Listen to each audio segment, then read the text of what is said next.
안녕하십니까, 닥터 비트맨입니다. 네, 오늘은 굉장히 좀 안타까운 소식도 있고, 네, 좋은 소식도 많이 준비해 왔습니다. 네, 굉장히 좀, 안타까운 소식 먼저 전달해 드려야 될 것 같습니다. 그러면 첫 번째입니다.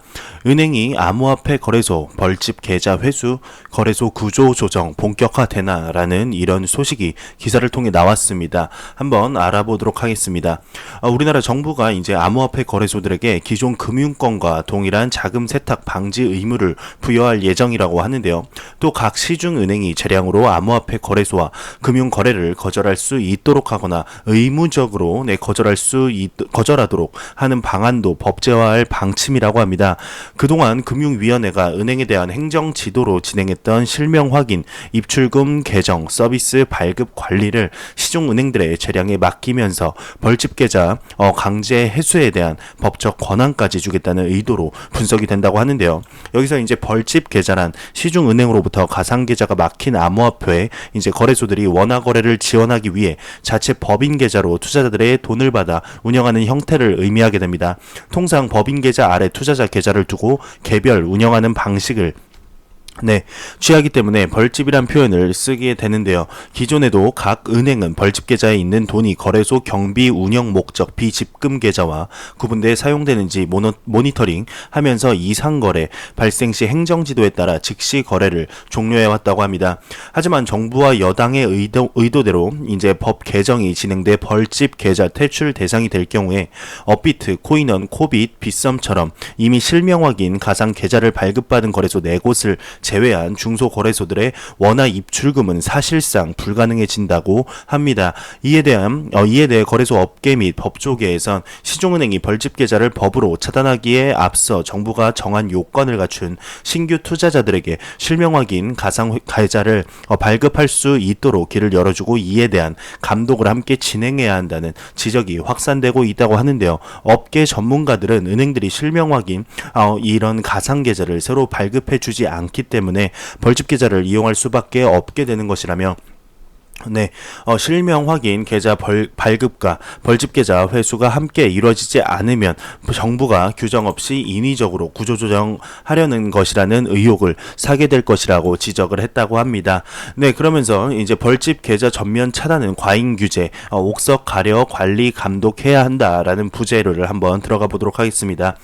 정부 여당이 이제 FATF 국제 기준에 따른 법 제도 정비의 일환으로 벌집 계좌의 칼을 겨누자 관련 업계는 법률 자문 등 정책 대응에 총력을 기울이고 있다고 하는데요.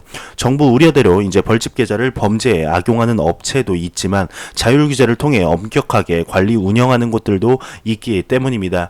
특히 자율 규제를 이용하면서까지 벌집 계좌를 운용하는 거래소들은 은행이 신규 투자자들의 실명 계좌를 발급해주지 않기 때문에 어쩔 수 없이 벌집 계좌를 운영하고 있다는 이런 상황을 설명하고 있다고 합니다. 실제 국내의 한 암호화폐 거래소는 벌집 계좌를 이용하는 투자자의 신원 확인과 관련 출금 계좌 1원 전송 방식을 통한 인증, 휴대폰 본인 인증, 신분증 및 본인 사진 촬영 인증 등을 실시하고 있으며 회계 법인이 작성한 감사 보고서를 통해 특정 은행에 개설된 교환, 유보금 계좌에 예치된 원화 지급 준비율이 100% 이상임을 검증받아 발표하고 있다고 하는데요.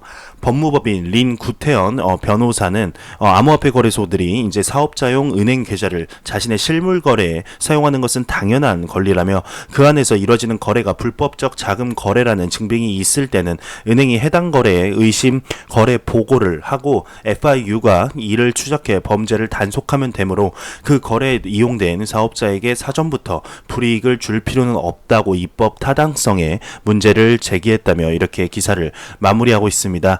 정말 참 안타까운 소식입니다. 현재 지금 우리나라 같은 경우 전 세계적인 암호화폐 동향과 반대로 걸어가고 있는 건 알고 있었는데 이렇게까지 정말 차단을 준비하고 있을 거라고는 상상도 못하고 있었습니다. 왜 전 세계적으로 암호화폐를 이렇게 들이려고 노력을 하는지 조금만 알아보게 되면 좀 알 수 있을 텐데요. 이제 가깝게 보면은 이웃나라 일본 같은 경우는 지금 전 세계적으로 굉장히 선도하고 있습니다.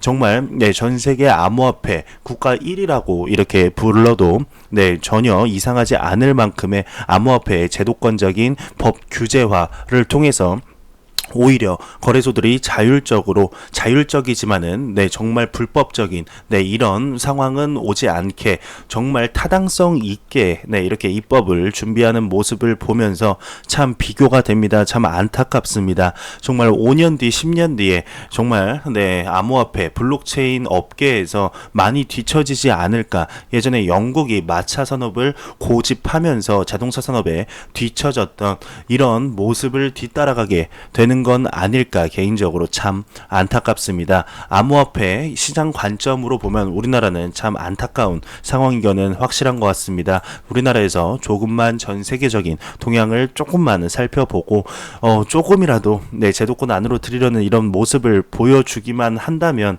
참 그래도 참 이렇게 시청자분들이나 구독자분들에게 좋은 소식이 될 수 있을 텐데 오히려 정말 전 세계적인 동향과 반대로 가는 이런 모습 정말 안타까운 것 같습니다.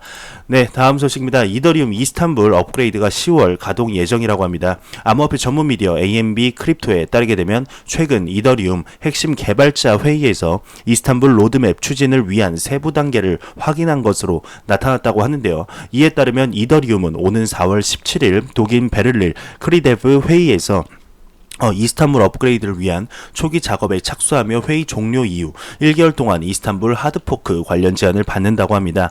이후 7월 19일까지 클라이언트 버전을 출시할 계획이라며 8월에는 이더리움 네트워크 테스트넷인 롭스텐, 골리 혹은 에드호크에서 이제 하드포크를 진행한다고 합니다. 10월 이스탄불 업그레이드를 가동한다고 하는데 한편 이번 개발자 회의에서 이더리움 개발팀은 이더리움 재단의 전 멤버 아프리가 이렇게 제안한 로드맵을 지속적으로 이렇게 추진한다는 점을 다시 한번 확인한 것으로 알려졌다고 합니다. 이더리움에게 있어서 굉장히 좋은 소식인 것 같습니다. 다음 소식입니다. 이제 상무부가 R3 무역금융위원회를 위한 마스터카드와 이제 R3 추가를 위해 노력한다는 이런 소식입니다. 미 상무부는 무역금융의 혁신과 접근을 모색하기 위해 최근 21개 회원국을 새로 이사국으로 임명하는 등 무역금융자문위원회 TFAC를 계속해서 확대를 하고 있다고 합니다. 비트코인 익스체인지 가이드가 목요일 보고에 따르게 되면 새로운 회원들 중에는 블록체인 회사 R3가 포함이 되고 있는데 이 회사의 무역 공급체인인 알리사 디 카프리오가 이제 이사회에 대표할 것으로 이렇게 예정이 되어 있다고 합니다. 이번 임명은 블록체인 솔루션에 대한 점점 더 일반적인 사용 사례인 무역금융을 촉진하기 위해 분산된 리더 기술을 탐구하는 상무부의 관심을 알리는 신호라고 하는데요. 무역금융의 즉각적인 가용성은 사실상 모든 경제 분야에 걸쳐 미국 수출업자들의 성공의 결정적인 요소라며 이렇게 윌버 로스 상무장관이 성명을 통해 말했다고 합니다. TFAC는 이제 산업이해 관계자들에게 정부의 비판적인 목소리를 제공하고 미국 수출업자들을 더 잘 지원할 수 있도록 해준다며 이 그룹의 다른 멤버로는 마스터카드, 존디어, 시티, 내셔널뱅크, 퍼스트 아메리칸 뱅크가 있다고 언급을 했다고 합니다. 보고서는 R3의 임명이 R3 컨소시엄과 협력하여 XRP 암호화폐를 확대하려는 리플에 힘을 실어줄 수 있다고 생각했다고 하는데요. 디지털 통화는 현재 결제 과정에서 R3 코르다 플랫폼에 의해 사용되어 국경을 넘어 돈의 이동을 용이하게 한다며 R3 컨소시엄 구성원들은 2017년 블록체인 무역금융 시제품을 개발했으며 이 시제품은 코르다 플랫폼에 운영이 되며 참여금융기관들의 이제 이렇게 신용장 교환을 간소화한다고 이렇게 언급을 하고 있습니다. 그러면서 일부 분석가들은 이 기술이 금융기관과 기타 서비스 제공 업체들에게 실현 가능하고 수익성이 높은 옵션인지에 대해 회의적인 견해를 제기하고 있지만 최근 몇 년 동안 다른 여러 업계 주체가 블록체인 방식의 무역금융 솔루션을 개발했다며 문제는 우리가 어떻게 시간이 지남에 따라 그들이 서로 원활하게 연결될 수 있게 하느냐 하는 것이라며 이렇게 언급을 하면서 마무리를 하고 있습니다. R3와 마스터카드가 이제 TFAC에 이렇게 가입을 한다는 이런 좋은 소식이었습니다. 많은 분들이 아시다시피 특히 XRP 투자자분들이라면 충분히 알고 계신 소식인데요. 혹시 모르는 분들이 있을까봐 다시 한번 설명을 드리게 되면 R3의 코르다 플랫폼에 사용되는 첫 번째 암호화폐가 XRP며 현재까지는 유일한 암호화폐입니다. 네, 두 번째 암호화폐가 과연 어떤 게 될지 많은 암호화폐 커뮤니티에서 관심을 가지고 있는데 그거에 관한 소식을 접하게 되면 여러분들에게 바로 전달해 드리도록 하겠습니다. 네, 다음 소식입니다. 연합뉴스에 따르게 되면 과학기술정보통신부가 블록체인 공공 민간 시범 사업 서비스 개선을 위해 블록체인 국민 참여 평가단을 운영할 계획이라고 17일 밝혔다고 합니다. 미디어에 따르게 되면 국민 참여 평가단은 블록체인 기술에 대한 기초 지식과 관심을 보유한 일반 국민을 대상으로 총 30명을 선발 구성할 계획이라고 하는데요. 국민 참여 평가단은 국민의 시각에서 블록체인 공공 민간 시범 사업 서비스 개발 과정에서 다양한 의견을 제시하고 시범 사업 전반에 대한 모니터링 및 소셜 네트워크 서비스를 통한 홍보대사 역할을 수행하게 된다며 기사를 마무리하고 있습니다. 참 블록체인에 대해서는 우리나라가 정말 이렇게 좋게 생각을 하고 있는 것 같은데 왜 암호화폐는 블록체인과 이렇게 뛰어나서 생각을 해서 블록체인과 암호화폐를 따로따로 이렇게 운영을 하려고 하는지 참 안타깝습니다. 다음 소식입니다. 인도의 암호화 규정 그리고 XRP라는 기사가 나왔습니다. 이제 XRP 인도 프레임워크가 이제 규정이 된다고 하는데 우리의 첫 게시물 중 하나는 인도가 어떻게 검증자를 운영하고 있는지에 대해 언급을 했다고 합니다.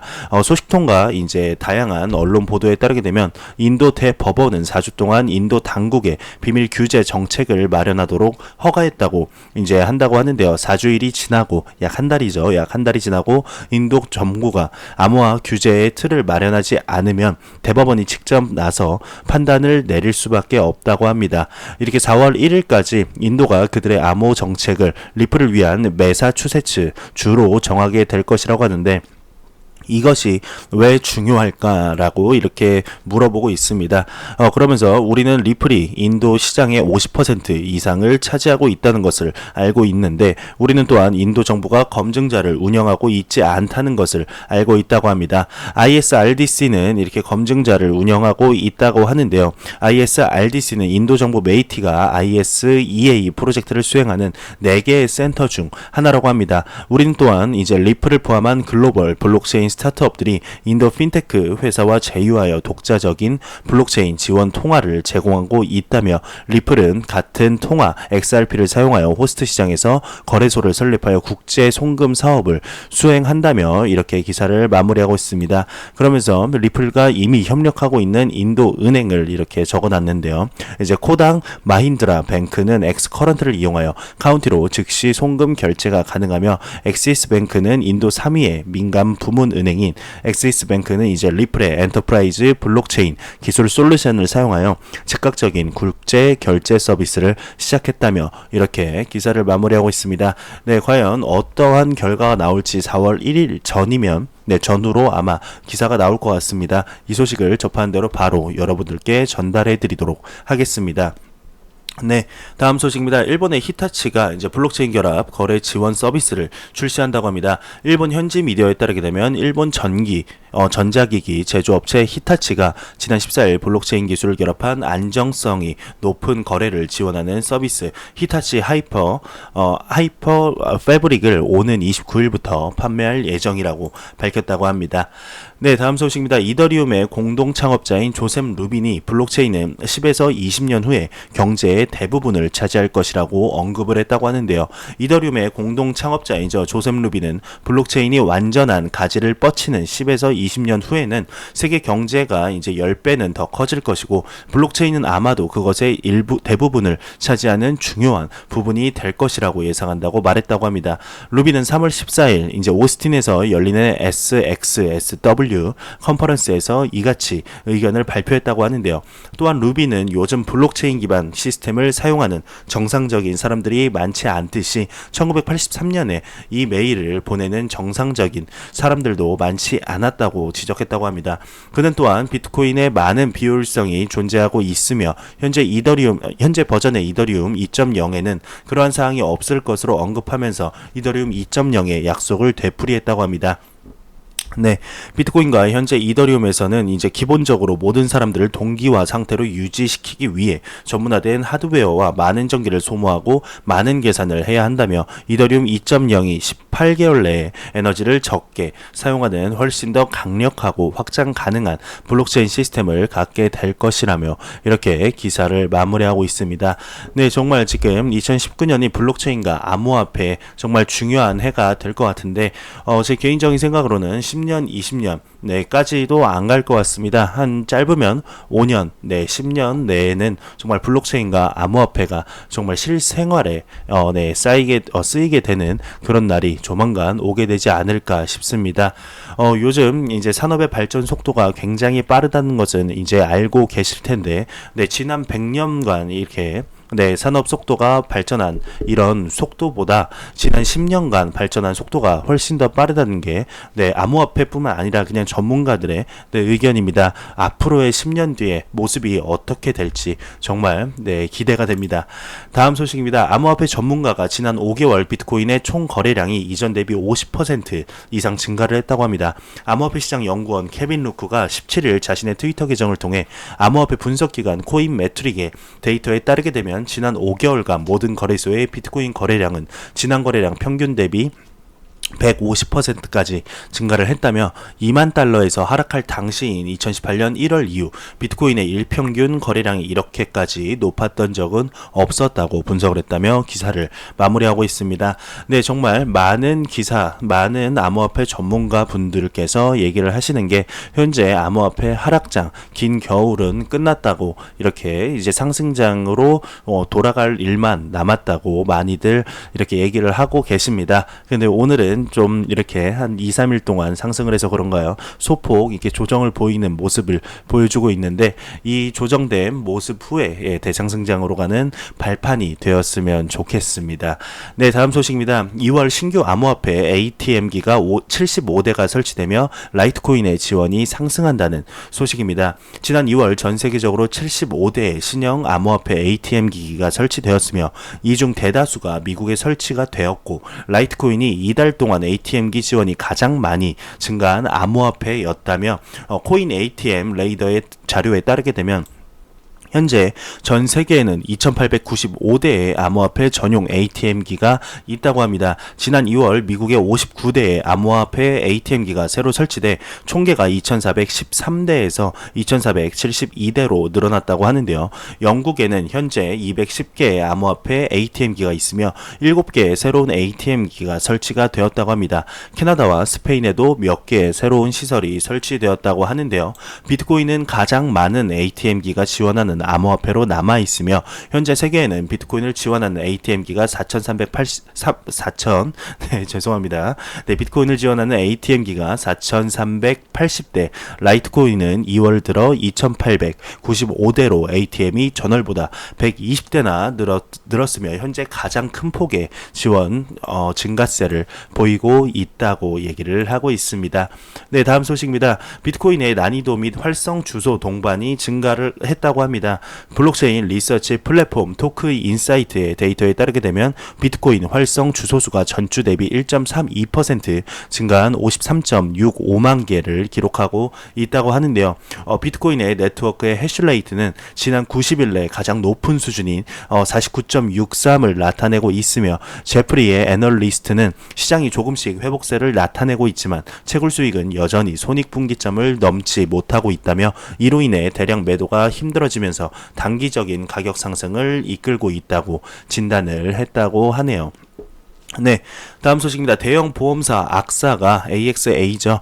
증권형 토큰 및 크라우드 펀딩 보험 서비스를 출시했다고 합니다. 3월 6일 발행된 보도에 따르게 되면 보험업계의 거인인 악사와 보험기술 스타트 기업이 이제 주식형 크라우드 펀딩과 증권형 토큰 오퍼링을 포함하는 새로운 보험 상품을 공동으로 출시했다고 전했다고 하는데요. 크라우드 프로텍터라 불리는 이 상품은 발행자와 투자자들을 위해 고안이 되었으며 주식 주식 크라우드 펀딩과 STO와 같은 새로운 온라인 자본 형성 전략을 강력하게 보호하고 있다고 합니다. 이 제품은 또한 발행자가 보험에 가입되어 있음을 보증하는 잠재적 투자자에 대한 신뢰 및 안정성을 높이는 것을 목표로 하고 있다고 하네요. 네, 이제 최고 경영자에 따르게 되면 크라우드 프로텍터는 발행자가 자금을 오용하거나 의도적으로 정보를 왜곡하거나 돈을 강탈해 갈 경우 투자자들에게 원금을 돌려받을 수 있음은 물론 투자자들의 불만과 소송에 대한 보호도 제공한다며 이렇게 기사를 마무리하고 있습니다.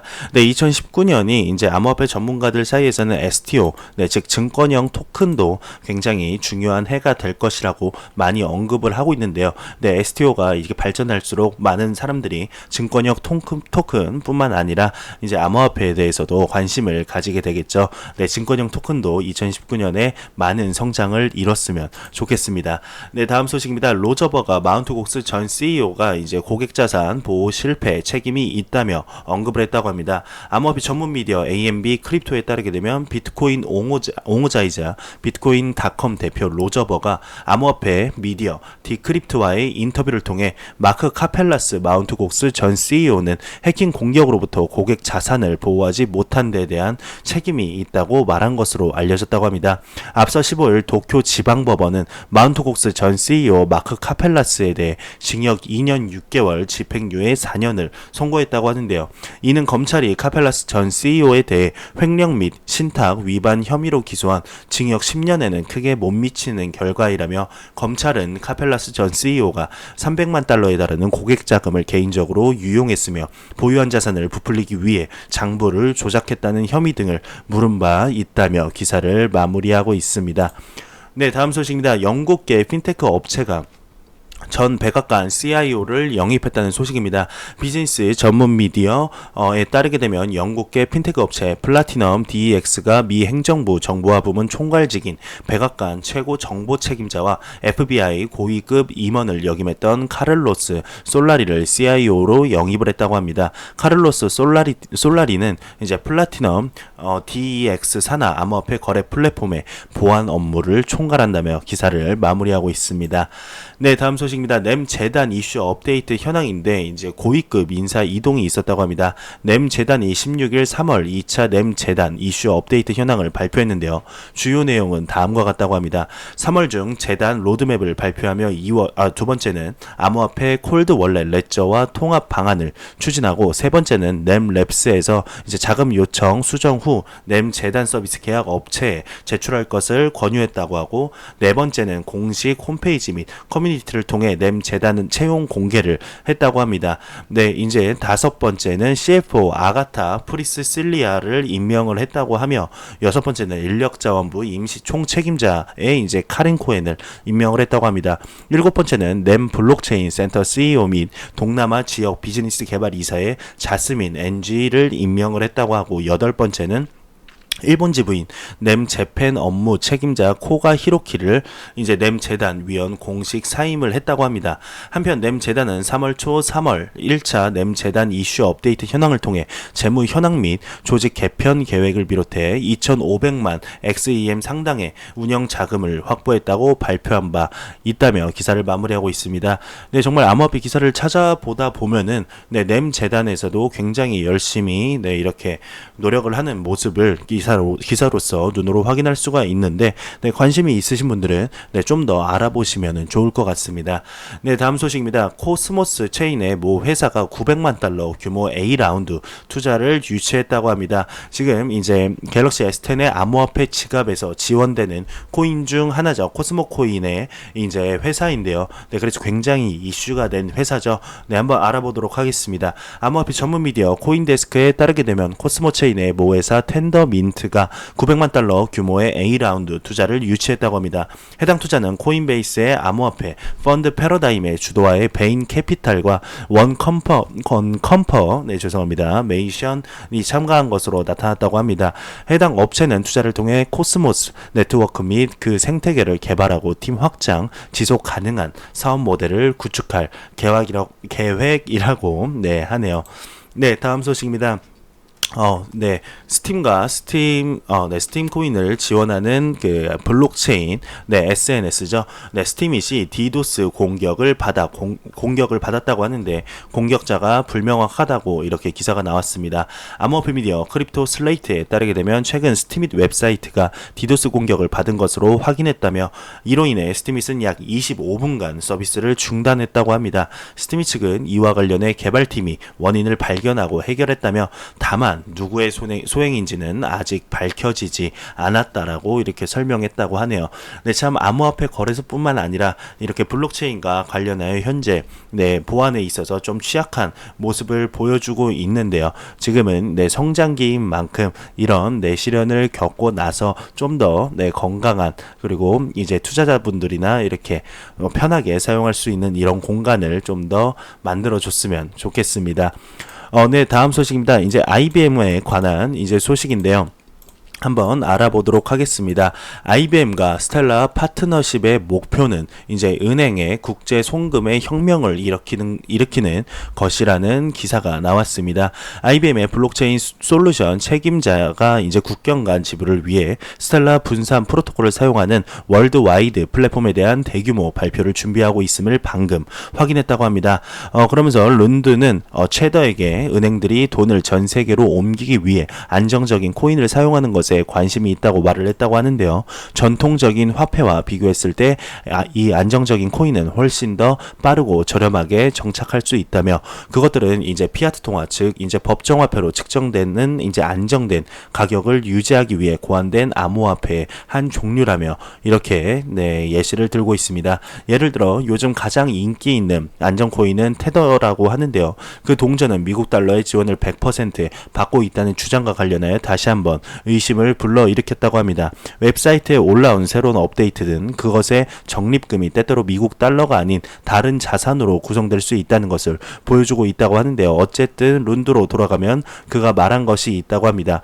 우리는 우리가 새롭고 혁명적인 것을 건설하기 위해 승승장구하고 있다는 것에 대해 정말 흥분하고 있다며 국경을 초월한 이제 지불의 풍토를 바꿀 수 있을 것이라며 저는 우리가 매우 관심을 가지고 있고 이제 그들의 모국 화폐로 안정적 코인을 발행하는 엄청난 사업상의 이득을 보는 전 세계 여러 은행에 대해 이야기할 것이라는 것을 확인할 수 있다며 이는 월드와이어 네트워크 참여자들에게 좀 더 나은 생태계를 만들어 준다며 이렇게 기사를 마무리하고 있습니다.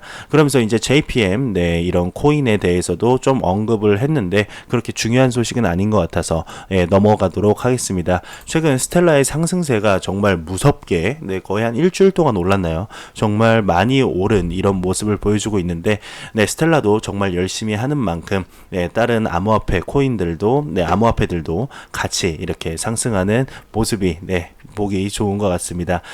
마지막 소식입니다. 이제 크립토 공포 탐욕 지수가 58로 탐욕 단계에 진입을 했다는 소식입니다. 암호화폐 데이터 제공 업체 알터너티브의 자체 주산 공포 탐욕 지수가 전날보다 4포인트 오른 58을 기록했다고 합니다. 이는 투자자들의 공포 심리가 전날보다 완화됐음을 의미하며 탐욕 단계에 재진입했다고 하는데요. 모르시는 분들이 있을까봐 다시 한번 설명을 드리게 되면 이 지수가 0에 가까울수록 시장에 극단적인 공포를 나타내며 100에 가까울수록 극단적인 낙관을 의미하게 되는데 이 정도면은 암호화폐 시장에 투자하기 좋다 정도로 보시면 될 것 같습니다. 이제 3월에 이제 반이 지났죠. 오늘로 3월 17일이 되게 되는데 3월 말쯤에는 정말 70, 80, 90이 되는 날이 조만간 왔으면 좋겠습니다. 3월 안에는 70, 80, 90을 한번 보기를 희망해 봅니다. 제가 준비해온 소식은 여기까지입니다. 영상이 도움이 되셨다면 구독과 좋아요 그리고 광고 한 편만 처음부터 끝까지 시청해 주시기 바랍니다. 이 채널은 오직 광고 수익으로 운영이 되게 됩니다. 영상 항상 시청해 주시는 시청자분들, 구독자분들 너무너무 감사하고 댓글로 이제 응원을 해주시는 분들 너무 감사합니다. 댓글 하나하나에 하트하고 좋아요와 댓글을 이제 답글을 항상 달아주고 싶은데 요즘 일이 너무 바빠서 너무 이게 시간이 되면은 하려고 하는데 좀 시간이 개인적으로 좀 나진 않습니다. 그래서 틈틈이 확인하고 이제 댓글 달아주신 분들에게 하나하나 댓글을 달아드리려고 노력하겠습니다. 항상 영상 시청해 주셔서 감사합니다. 지금까지 닥터 비트맨이었습니다. 감사합니다.